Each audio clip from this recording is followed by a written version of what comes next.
Jim Jordan lost votes last night. Don Bacon going all over TV, telling people to stop intimidating him.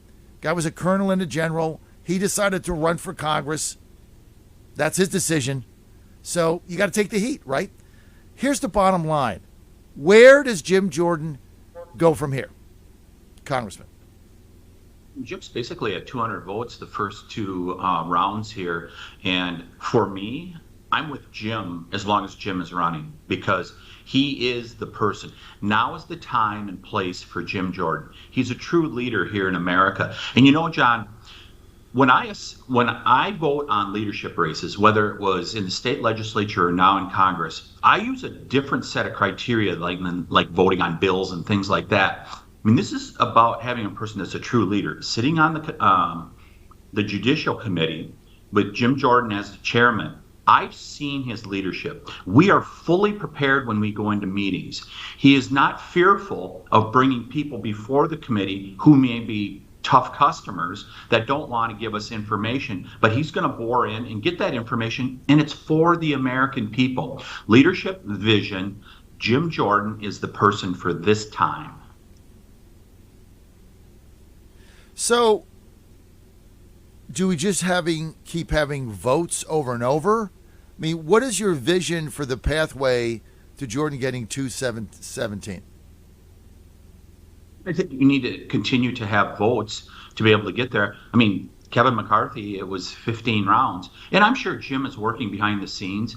And if all of these people, if they sit down and talk to Jim, I mean, they're going to find out that you've got a reasonable person. You know, of course, the media caricatures him, you know, and you hear Hakeem Jeffries on the floor, you know, about how this person is unacceptable. Jim Jordan's unacceptable. If you've worked with him, if you sat down and talked to him, he's a good human being, and he is a person that will fight for the American people, that knows the problems before us between the border and the fiscal irresponsibility here in Washington, D.C. He is focused on those issues to fix them for the American people. So, what about this idea that the swamp is trying to make McHenry an interim speaker for 30 days, which we know is going to lead to a permanent speaker with support from the Democrats? It's almost like the CR inevitably leads to the omnibus bill. How serious is this, and can we stop it? Because remember, McHenry's the guy that negotiated blowing up the whole debt ceiling with Biden. He was the chief negotiator. So he's like the last guy any spending hawk wants. So how do you derail that? So this whole thing in regards to empowering the speaker pro tem, whatever, it's the CR. It's the continuing resolution for a speaker. We have to decide on a speaker now. So is it uncomfortable? Is it going to take some days to get it done? Sure it is. But that's the process that's laid out. We need to get a speaker, because otherwise we go back and do this again in a month or 2 months, whenever the case may be. But to do something with the Democrats, to cede the control of the House to the Democrats, is unconscionable and unacceptable. You know, I like what you just said, Congressman, that continuing with the McHenry as a speaker pro tem is like the CR for the speakership. I haven't heard it put that way, but I think that kind of puts everything into perspective. So basically what you're saying is we have to dig in. It's going to be a long fight. One of your colleagues the other day told me you're going to have to go backwards to go forward. He's going to lose votes until finally he just hangs in there and they're able to resolve this. Are any of your colleagues negotiating right now for a backroom deal with Hakeem Jeffries, to your knowledge?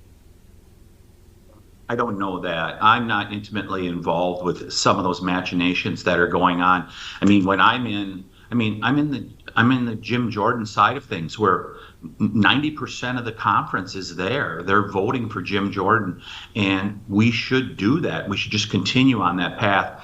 Those that are thinking about negotiating with the Democrats, I mean, you're letting down the Republican Party. You're letting down the principles that guide our party, because we've seen what progressive Democrats have done to America. And for them to say, after what they did the last session to America with the blowout in spending, regulating the American people to the nth degree, for the Democrats to now say, gosh, we got to have some bipartisanship. They never said that. They never said that in the previous Congress, did they? Anybody that listens to that siren song and thinks it's legitimate, you've got real problems. Tom, let me just ask you something. How do you guys deal with Representative Tlaib walking around spewing out anti-Semitism, making speeches at a pro-Hamas rally with her supporters climbing the scaffolding? Last time we saw that happen, people got thrown in the gulag. I guess it doesn't matter now because it's the wrong side. But like, how do you deal with somebody like that in not in your conference? Obviously, she's a Democrat, but in the House of Representatives. Like, how do you deal with that on a personal basis? Like when you pass her in the hallway. Well, as the famous saying goes, a lie will go halfway around the world before the truth puts its sneakers on. And that's what's going on here with Representative Tlaib, where she has been misrepresenting what happened over in Gaza, where she spread the lie that the Israelis bombed a hospital. I mean, it is to do that in the middle of heightened tensions in the Middle East is really the ultimate in, pouring gasoline on the fire. It is just flat out wrong. I have a certain, what shall we say, a certain empathy with some of my colleagues who say that insurrection. Now, it wasn't an insurrection yesterday, but it wasn't on January 6th either. And these were protests that got out of hand. Yesterday did also. But I understand why some of my colleagues really get frustrated, because it's a different set of rules that Tlaib gets to play by. And that doesn't work in America. There should be one set of rules that everybody plays by.